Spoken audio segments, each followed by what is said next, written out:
Ce segment spécial vous est offert par le Festival de la vie, parce que c'est la vie qui nous unit. All right, 10h26, ça se poursuit. Beaucoup de commentaires, beaucoup de gens qui sont surpris, mais en même temps qui, je pense, découvrent leur potentiel. Des gens qui s'ignorent, des gens qui sont dans leur bulle, qui sont dans leur routine. À un moment donné, tu sais, ils sont mis en face d'une réalité. Pour parler du cas de Mme Thérèse, et ils sont en face de leur réalité avec leur prénom et le décortiquent pour se rendre compte que c'est un monde de richesse. Il y a d'autres choses. Non, mais il y a un certain monde parallèle, tu sais, qui... Tout à fait. Qui est à côté de nous, puis on... Faut apprendre à se dépasser. Exact, on n'est pas toujours conscient de ça. Le Salon de la santé et de la spiritualité à Drummondville va nous présenter une sacrée belle conférence. Ça sera samedi prochain, 13h. Julie Leblanc, les sons guérisseurs de l'âme. Elle est en ligne. Madame Leblanc, bon matin. Bon matin, vous autres, ça va bien? Très bien, vous? Bien, merci. Est-ce que votre site Internet, c'est Création Julie Leblanc? C'est julieleblanc.ca, oui, effectivement. Mais vous êtes artisan de lumière. Tout à fait. Les sons guérisseurs de l'âme, quels sont-ils? Ben, en fait, tout est fréquence. Au niveau de l'énergie, la vie comme telle est constituée de vibrations sonores. Donc, en travaillant avec les sons qui sont à partir de notre propre instrument de l'âme, mais dans notre corps, on arrive à aller débloquer des mémoires ou des cristallisations énergétiques qui peuvent être à la base d'une non-acceptation émotionnelle pour arriver à la libération, pour que l'âme puisse réintégrer cette partie-là dans notre corps ou dans nos énergies qui ont été, si on peut dire, négligées. Là, ça va vite, par exemple. Des blocages, mettons, des blocages dans mon enfance avec des sons à basse fréquence. Est-ce qu'on pourrait... Là, il y a un micro qui vient de revoler. C'est comme s'il y avait des entités dans le studio. Ça ne veut pas vous dégager toute une énergie, là, Madame Leblanc. Là. Les micros qui se mettent à bouger tout seuls. Donc, avec des sons à basse fréquence, je pense qu'on peut atteindre notre objectif. Comment ça marche? Regardez, c'est sûr qu'il y a des sons qui vont aller plus au niveau de la terre. Il y a des sons qui sont plus au niveau des sphères angéliques. Donc, ma particularité à moi, c'est de me promener dans ces vibrations-là qui sont pas vraiment identifiables au niveau de l'histoire de la planète Terre, mais qu'au niveau de l'âme qui connaît son parcours, si on peut dire, va arriver à identifier cette partie-là et automatiquement, ça se libère, ça se transcende. Là, Madame Leblanc, là, c'est parce que là, vous connaissez beaucoup votre sujet, là, puis là, ça va vite, là, puis pour quelqu'un qui est pas initié à ça, là, vous communiquez comment avec les sons, là? C'est quoi la façon de faire, là, concrètement, pour qu'on comprenne, là? Prenez l'expérience de Jean-Claude qui vient de vous parler. Lui, dans son cas, ça serait quel genre de thérapie? On pourrait l'amener vers quoi? Vers quel genre de libération? De la manière que le médium fonctionne, OK? Quand on prend la référence de M. Jean-Claude, bon, là, automatiquement, le médium va syntoniser cette vibration-là. Puis à partir de ce moment-là, l'information va commencer à arriver. Donc, dans mon cas, moi, ça peut être des messages, ça peut être des visions, ça peut être justement... pouvez-vous le faire? Dans le cas de Jean-Claude, on va faire l'expérience, puis c'est le fun, on est en plein festival de la vie. Nous autres, on fait ça une fois par année. Dans Montréal Live, on va ouvrir tantôt. Ben, on peut le faire tout de suite. Nous autres, ce qu'on demande aux gens, puis on le fait tantôt. Les auditeurs sont très à l'écoute. On ouvre nos chakras, les amis. On ouvre nos chakras à l'instant. Pourquoi? Non, c'est juste Dieu qui ouvre les chakras, parce que quand on ouvre nos chakras, ce qu'on fait, c'est qu'on ouvre la porte à ce qu'il y ait des entités qui rentrent là-dedans. Oh, tabarouette. Je les ai ouvertes à l'heure, moi, là. Pour moi, j'aurais peut-être pas dû. Mais prenons l'exemple de Jean-Claude. Oui. On essaie-tu de lire dans Jean-Claude? Ben là, c'est parce que ce que Jean-Claude veut s'exposer, là. Parce que ça peut aller très profondément. Moi, je suis prêt. Allez-y. On vous donne une tribune, là. Allez-y. Bon, ben, Monsieur Jean-Claude, il a de la difficulté à s'enraciner dans son côté féminin. Donc, son masculin, il est très, très fort, ce qui va l'amener dans une zone plutôt colérique, là. Très bougonneux. Pardon? Il est bougonneux. Ouais, je suis un peu bougonneux, effectivement. Non, je suis... Oui, OK. Excusez, c'est bon. Donc, tant et si longtemps qu'il ne va pas avoir accepté l'aspect féminin de son être, ça va toujours créer une dualité et une illusion de manque. Donc, Monsieur Jean-Claude, au niveau de son enfant, c'est un blocage au niveau de la grand-mère maternelle. Et ça, il a bloqué à ce niveau-là. De ma grand-mère maternelle? Oui, il y a quelque chose qui s'est passé, puis là, on voit que ça crée un manque au niveau du cœur. Donc, ça a bloqué tout l'aspect féminin de vous. Il est pas tendre, hein? Il manque de tendresse un peu. C'est ça? L'aspect féminin, c'est quoi, Madame Julie? L'aspect féminin, c'est l'intuition, c'est l'écoute. La sensualité un peu aussi, le raffinement. Manque de raffinement un peu. Ouais. Un peu russe. Un peu grosse patte, là. Ouais, je pense que vous êtes bien, c'est un bon début. Allez-y, Madame Julie, on vous écoute encore. OK, bon, ben écoutez, regarde, dans le cas de monsieur, ce que ça fait, dans le fond, c'est que ça obstrue son chakra de base. Donc, le chakra de base, c'est toute sa relation avec la terre-mère. Donc, tant et si longtemps qu'il y a un aspect qui est bloqué au niveau de sa féminité, automatiquement, il n'aura pas la ressource d'aller cueillir l'énergie qu'il a besoin au niveau de la terre-mère. Donc, il y a une confrontation avec toutes les relations avec les femmes. Donc, ça joue au niveau du chakra Hara. Donc, toutes les relations avec les femmes sont toujours détournées parce qu'il ne veut pas accepter, dans le fond, de se reconnaître. Donc, ça tourne en victime. Il se victimise un peu, hein? Oui, c'est ça. Mais je peux te dire quelque chose? Non. Est-ce qu'il doit se tourner vers le grand consul karmique? Oui. Ben, c'est ça, là. En tout cas, je voulais vous en parler. Là, c'est un peu épeurant de même. Je veux pas... Oui, parce que le système de justice divine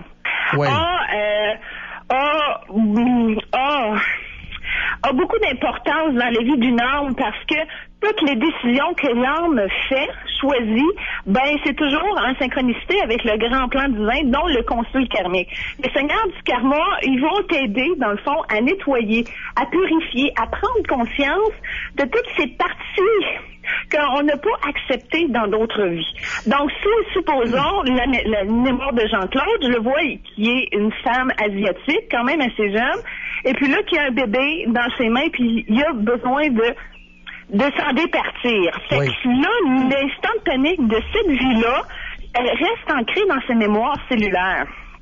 Est-ce que les 72 rayons de couleurs archangéliques peuvent venir quand même le libérer avec les flammes des grands maîtres? Moi, je vais vous dire bien franchement, là, OK? Ouais. En passant par Dieu. Oui. OK?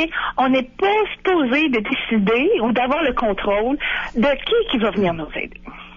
Okay. Alors moi, ce que je demande toujours, c'est, garde Dieu. Là, je sais que, là, en ce moment, j'ai de l'acceptation à travailler parce que là, j'ai un gros morceau qui passe, puis j'y arrive pas. Oui, il passe pas. Non, mais il y a de la misère à passer, là, un peu. C'est ça. En demandant directement à Dieu le branchement, ben Dieu va apporter exactement la dose et les moyens que nous avons besoin pour notre éveil. Et puis là, il faut s'ouvrir et être à l'écoute. Est-ce qu'on pourrait fonctionner avec des élixirs énergétiques, dans son cas à lui, spécifiquement? Des potions. Des potions comme vibratoires. Comme de l'huile essentielle de romarin, par exemple? Ouais. Ben, dans le cas de Jean-Claude, ce qu'on me dit, c'est qu'il doit apprendre à protéger ses énergies, à purifier ses énergies. Là, en ce moment, dans son habitat où qui vit, il y a un ménage à faire, il y a des protections à faire parce qu'il y a une porte, il y a un portail énergétique qui c'est cristallisé. Qui assombrit son environnement. C'est cristallisé à l'intérieur. C'est très cristallisé. Oui, effectivement, je confirme. Ben, c'est ça. Je voulais pas y en parler. Là, vous me faites une thérapie à deux, par exemple. Double whammy, d'après moi. Oui, parce que là, on est en train de travailler votre sens de l'humour, mon cher monsieur. Oui. Exact. Non, mais il prend Ah, bien. je le prends bien. Oui, mais c'est ce que la modestie fait partie aussi. L'humilité fait partie du côté féminin qui a été assombré. Est-ce qu'on pourrait essayer le scénar avec lui? C'est-à-dire le scénar qui a été approuvé par Santé Canada en avril 2011. Oui, tout à fait. Ouais. Allez-y, expliquez-nous comment on pourrait utiliser le scénar avec lui. Le scénar, à la base, c'est une technologie spatiale Atlante, OK? Donc, qui a été apportée par les Russes il y a une trentaine d'années pour justement impliquer le système nerveux central dans le processus d'auto-guérison.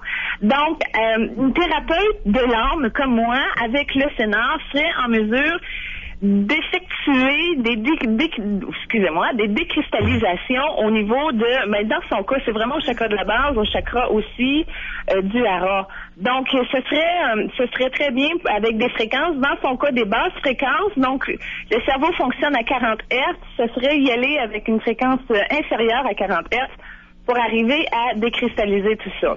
Mais là, techniquement, s'il n'y a pas de douleur, quoique sa colère, il fait des pressions au niveau des omoplates dans le dos. Mais moi, je vous dis, là, un bain pur d'énergie, là. Un bain d'énergie.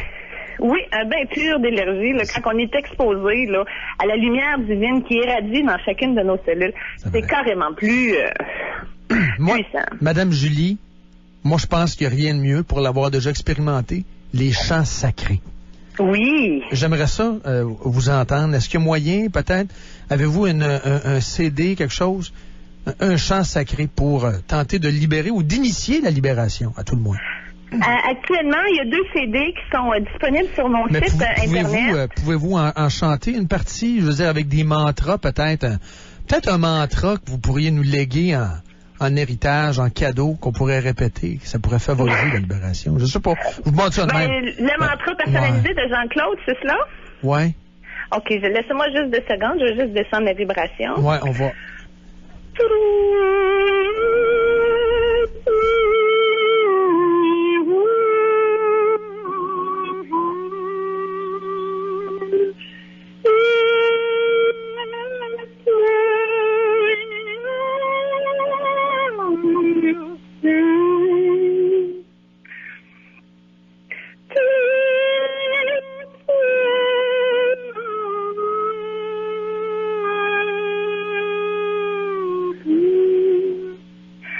C'est très beau, c'était une vibration de paix. Sa grand-mère est là, puis elle lui tient la main, puis elle s'excuse.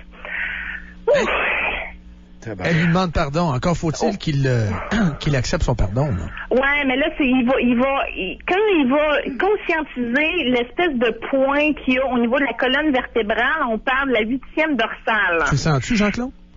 Ouais, j'ai une petite chaleur, peut-être. quelque chose. Hein? Petite chaleur. C'est spécial. Bon, quand monsieur va ouvrir,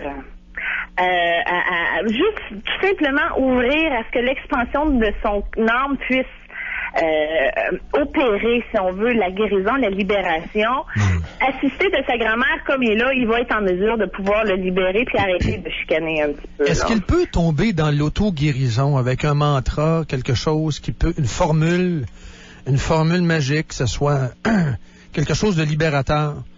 Ou tout simplement, ou porter peut-être un hologramme de cristal. Ça pourrait être bon, ça, dans son bureau. Hologramme de cristal. Moi, je suis vraiment simple. Ouais. Puis dans le cas de monsieur, je pense que la plus belle thérapie qu'il peut pas s'offrir, c'est merci, mon Dieu. Dis-le. Merci, mon Dieu. Mais merci, mon Dieu. Okay. On a de la difficulté, juste ça, là. Juste ça, déjà, on a de la difficulté. Non, mais c'est parce que là, je viens de vivre quand même quelque chose, tu sais, c'est comme un peu... Ça prend de l'humilité. Je suis encore fessé. OK, Madame Julie, moi, je suis prêt à me soumettre. Oui. Mais d'abord, je dois me mettre en mode écho. Donc, je vous demanderai peut-être de garder le silence, ça ne sera pas très long.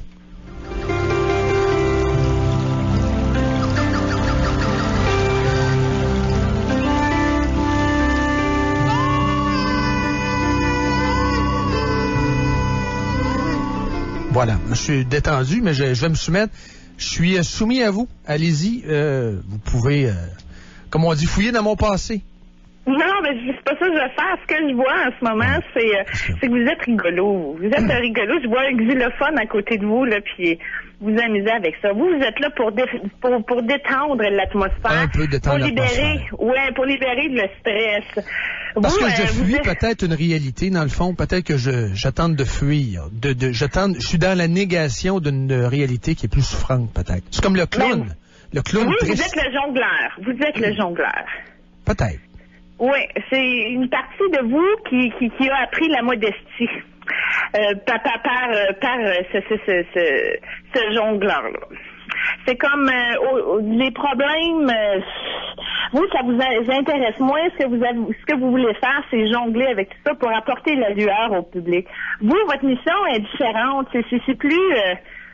Mais autant qu'elle est différente, autant que vous vous sentez seul.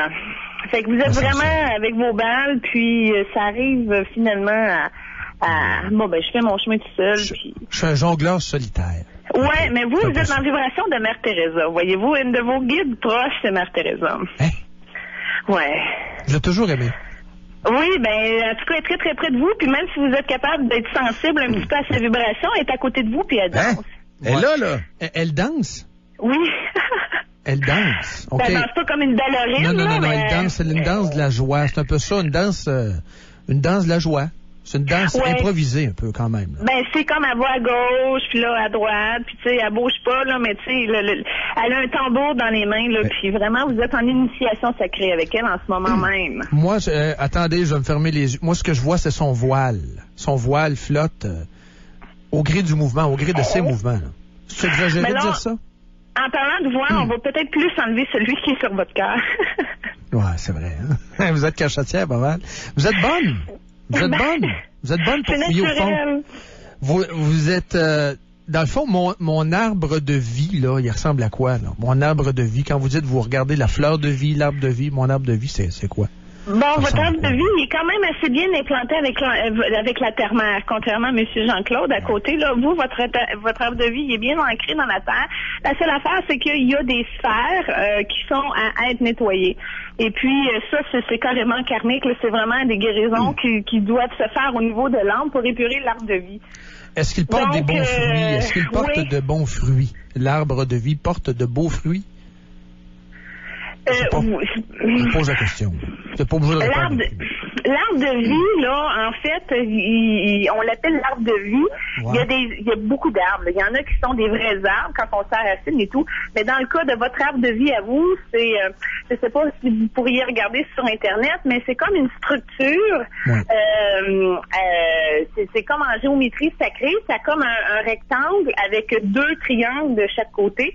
Puis à chaque coin, bon, ben il y a des séphirotes qui sont là, des ronds énergétiques, qui a plusieurs contacts là, avec des maîtres, des guides et des leçons d'apprentissage de vie. Moi, mes branches vont vers le ciel. Moi, c'est vers le ciel, vers les cieux, vers l'altitude. C'est un arbre d'altitude. Quand vous faites ça, quand vous rentrez dans cette partie de votre arbre-là, vous rentrez dans votre aspect féminin. Oui. Et c'est pour ça que vous avez une sensibilité qui vous permet de renaître et d'aller chercher la paix à l'intérieur de vous. Fait que votre arbre, à ce niveau-là, il n'y a pas de problème, il est efficace. Au niveau de la terre-mère, il y a du nettoyage à faire. Quel genre? Ben déjà là, tant si longtemps que les nodules au niveau de l'arbre de vie ne seront pas purifiés par le plan de la conscience christique et universelle, ben tant et aussi longtemps, vous allez sentir des lourdeurs et aussi des vous, contrairement à Jean-Claude, c'est le contraire. Vous voulez pas rentrer dans votre aspect masculin. C'est tant si longtemps que la prise de position n'aura pas été prise dans l'âme, ben la lourdeur va se sentir au niveau des énergies de la Terre, puis il y aura comme une espèce d'incompréhension ou un mal de vivre qui va rester comme redondant en arrière-fond, là, comme une trame.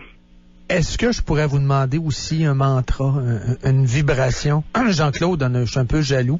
Il y en a eu un, j'aimerais ça avoir le mien. J'aimerais ça. Vous, c'est pas pareil, c'est sur les plans de la conscience céleste, ça va rentrer dans votre cœur. Mais allez-y, peut-être.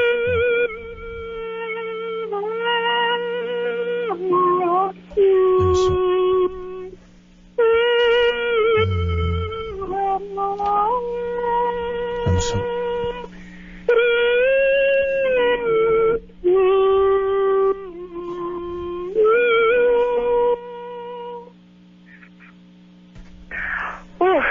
Vous, on vous donne une belle marguerite blanche au niveau de votre cœur. Oh, wow. C'est donc bien fin, Julie. Caroline. M'attendais pas à ça. Oui, mais vous allez avoir beaucoup de demandes d'amitié, mais votre chemin, vous le faites à genoux. Fait que c'est vraiment dans l'humilité puis dans le pardon que vous avancez. En tout cas, ça rouvre des grandes voies d'âme. Puis tout ça, faut arriver dans le fond à tasser le petit côté diabolique. L'ange noir, il est encore un petit peu influençant chez vous, là. Faut que ma personnalité féminine prenne encore plus de place? Non. Non, au contraire, faut qu'elle signifie à votre, oui, faut qu'elle signifie à votre âme. Je peux-tu juste exprimer, pendant que vous faisiez le mantra, le chant de Dominique. Ça m'a un peu troublé. Moi, ça m'a aussi affecté presque plus que le mien. Y a-tu, regarde, j'ai presque les larmes aux yeux, là. Oui, ça, c'est votre âme qui pousse. C'est votre âme qui se manifeste. C'est aller chercher la guérison de ça aussi. Parce que le plan qui a été travaillé est en résonance avec le vôtre. Sa grand-maman aussi, elle vient jouer, d'après moi, non? Sa grand-maman, puis le pardon. C'est vrai. Elle vient jouer un peu. Julie Leblanc, merci. On a hâte de vous rencontrer, les gens qui veulent vous voir. 13h, samedi, à Drummond. Oui, merci beaucoup à Linda Langevin, une superbe organisatrice du salon. C'est incroyable tout l'ouvrage qu'elle a fait. Moi, je lève mon chapeau. Bravo, 1000 bravos, Julie. Merci beaucoup. Merci, vous êtes une super gang. C'est chouette au bout. Puis, continuez votre beau chemin. Et on s'en va en mode écho à l'instant, Julie. OK, bonne journée. Bye bye.